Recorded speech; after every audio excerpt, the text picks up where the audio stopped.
اللہ تبارک و تعالیٰ کے بابرکت نام سے ابتدا ہے جو دلوں کے رازوں سے خوب واقف ہے۔ السلام علیکم دوستو، welcome on S G A stories. دوستو، آج کی کہانی ایک ایسی لڑکی کی کہانی ہے، وہ لڑکی کہ جس کو اس کے باپ نے زبردستی طوائف بنا دیا تھا۔ پھر اس لڑکی کی زندگی میں تبدیلی کیسے آئی اور وہ کیسے ہدایت کی طرف آئی۔ کہا جاتا ہے کہ عراق کے ایک شہر میں ایک خوبصورت نوجوان طوائف رہتی تھی۔ یہ طوائف لوگوں کے ساتھ راتیں گزارتی اور اس کے عوض اس کو دولت، جو روپیہ پیسہ ملتا، وہ سب یہ طوائف اکٹھا کر کے اپنے باپ کے حوالے کر دیتی۔ اس طوائف کو ایسا لگتا تھا کہ میں یہ کام کر کے اللہ تعالیٰ کو ناراض کر رہی ہوں اور مجھے یہ کام نہیں کرنا چاہیے، لیکن اس کا باپ بڑا ظالم تھا۔ وہ کسی بھی حال میں یہ نہیں چاہتا تھا کہ میری بیٹی اس راستے سے ہٹ جائے اور اس طرح جو مجھے بیٹھے بٹھائے پیسے ملتے ہیں وہ بند ہو جائیں۔ اس لیے یہ طوائف اپنے باپ کے ڈر سے اور اپنی ماں کی قسم کی وجہ سے ہمیشہ اپنے باپ کا خیال رکھتی اور لوگوں کے ساتھ راتیں گزارتی۔ لوگوں کی راتیں رنگین کر کے اس سے ملنے والا معاوضہ لے کر اپنے باپ کے حوالے کر دیتی۔ کہتے ہیں کہ یہ طوائف کسی زمانے میں بڑی نیک، بڑی عبادت گزار خاتون کی اکلوتی بیٹی تھی۔ یہ وہ زمانہ تھا جب یہ بچپن میں اپنی ماں کے ساتھ مصلی پر بیٹھ کر گھنٹوں عبادت کرتی تھی۔ اگرچہ اس کو نماز نہیں آتی تھی، لیکن پھر بھی یہ اپنی ماں کی طرح نماز سے کافی لگاؤ رکھتی تھی اور یہ اپنی ماں کی طرح نماز پڑھتی رہتی تھی۔ پھر ایک ایسا واقعہ ہوا جس واقعے نے اس طوائف کی ساری زندگی بدل کر رکھ دی۔ دراصل ہوا کچھ یوں کہ اس نیک خاتون نے اپنی بیٹی کی صحیح پرورش کے لیے اور اپنی حفاظت کے لیے ایک ایسے شخص سے شادی کر لی۔ وہ شخص جو بظاہر تو نیک تھا، لوگوں کے سامنے اس کی بڑی عزت تھی، لیکن در حقیقت وہ کئی برے کاموں میں ملوث تھا۔ اس نے کئی برے کام کیے ہوئے تھے اور اس کا کاروبار زیادہ تر ان چیزوں پر مشتمل تھا، وہ چیزیں کہ جو اسلام منع کرتا ہے۔ خیر، اس عورت نے شادی کر لی اور اس کو اس بات کا علم تک نہ ہوا کہ میرا شوہر کسی غلط کام میں ملوث ہے، اس لیے یہ ہمیشہ اپنے شوہر کی عزت کرتی اور ہمیشہ اپنے شوہر کا خیال رکھتی۔ اب اس نے اپنی شہزادی کی طرح بیٹی کے ذہن میں یہ بات ودیت کر دی تھی کہ بیٹی ہمیشہ اپنے باپ کا خیال رکھنا، میرے مرنے کے بعد اپنے باپ کو کوئی تکلیف نہ دینا، اور جو تمہارا باپ کہے تم نے وہی کرنا ہے۔ اگرچہ وہ تمہارا حقیقی باپ نہیں ہے، لیکن پھر بھی تم نے اس کو ہمیشہ حقیقی ہی سمجھنا ہے اور حقیقی باپ کی طرح خدمت کرنی ہے۔ بچپن ہی سے اس چھوٹی شہزادی کی تربیت ایسے ہی ہوتی رہی۔ پھر ایک دن وہ بھی آیا کہ جب اس چھوٹی شہزادی کی ماں اس دنیا سے چل بسی، لیکن اس نے مرتے ہوئے اپنی بیٹی سے قسم لی تھی کہ تم میرے جانے کے بعد میرے شوہر یعنی اپنے باپ کا ہر حکم مانو گی۔ اب وہ نیک اور شریف خاتون تو مر گئی، لیکن اس کے مرنے کے بعد اس نوجوان اور خوبصورت شہزادی پر مصیبتوں کے پہاڑ ٹوٹ پڑے۔ اب اس کا یہ ظالم اور گنہگار باپ اس خوبصورت اور نوجوان شہزادی پر ظلم و ستم کرنے لگا، حتیٰ کہ اس ظالم شخص نے اپنی بیٹی کو طوائف بنا دیا اور اپنی بیٹی کی کمائی پر خود عیش کرنے لگا۔ دوسری طرف اس کی بیٹی بھی خاموش رہی اور ہر حکم اپنے باپ کا مانتی رہی۔ خیر، دن گزرتے گئے۔ ایک مرتبہ یہ طوائف زادی اپنے محل نما مکان میں بیٹھی تھی اور خاص دوپہر کا وقت تھا۔ سورج سروں کے اوپر آگ برسا رہا تھا۔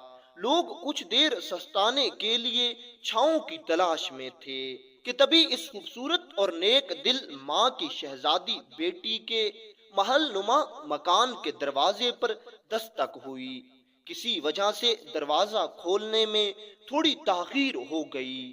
جب دروازہ کھول کر دیکھا گیا تو دروازے کے باہر ایک بوڑھا شخص زمین پر بے ہوش پڑا تھا۔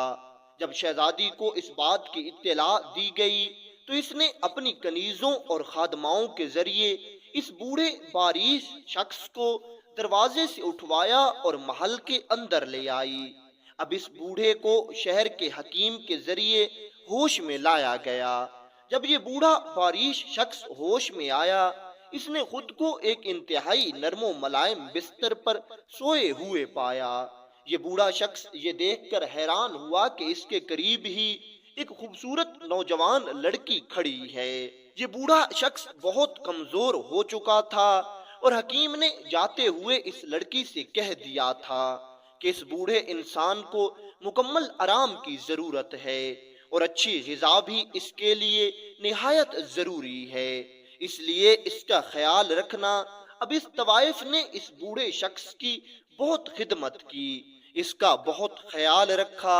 جب یہ بوڑھا شخص کچھ تندرست ہوا اور یہاں سے جانے لگا تو اس وقت اس بوڑھے باریش شخص نے اس طوائف کو اپنی طرف بلایا اور بلا کر اس کے سر پر پیار سے ہاتھ پھیرا اور اس کو دعا دیتے ہوئے کہنے لگا، بیٹی تم نے جس طرح آج میری خدمت کی ہے، میں اللہ تعالیٰ سے دعا کرتا ہوں کہ وہ پاک پروردگار تمہارے نصیب خوبصورت کرے۔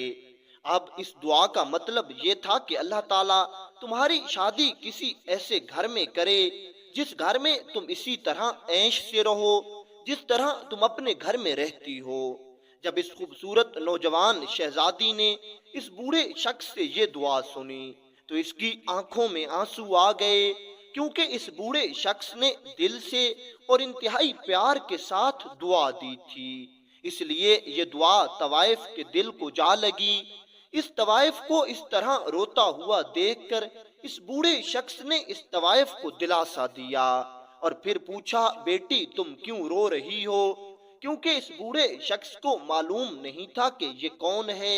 خیر، جب اس طوائف نے اتنی ہمدردی سے کسی کو بات کرتے ہوئے دیکھا تو یہ اپنے جذبات پر قابو نہ رکھ سکی اور اس نے ساری کی ساری کہانی اس بوڑھے باریش شخص کو سنا دی اور ساتھ میں اس طوائف نے یہ بھی کہہ دیا، میاں جی اب مجھ سے کوئی شادی نہیں کرے گا کیونکہ میں پورے علاقے میں بہت بدنام ہو چکی ہوں۔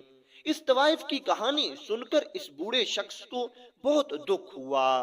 پھر یہ بوڑھا شخص اس طوائف کو کہنے لگا، بیٹی شاید تم نہیں جانتی ہو کہ میں فلاں علاقے کا بہت بڑا تاجر ہوں، بس میں اس علاقے سے گزر رہا تھا اور میری طبیعت اچانک خراب ہو گئی تو میں تمہارے دروازے پر آ گرا۔ اللہ کا دیا ہوا میرے پاس بہت کچھ ہے اور میرا ایک بیٹا ہے، میں کافی عرصے سے اس کے لیے ایک لڑکی کی تلاش کر رہا ہوں، کیا تم میرے بیٹے سے شادی کرنا پسند کرو گی؟ اس طوائف کو بھی اس بوڑھے باریش شخص کی باتوں میں اپنیت کا احساس ہو رہا تھا، اس لیے اس نے کہا کہ اگر میرا باپ راضی ہو گیا تو میں راضی ہوں۔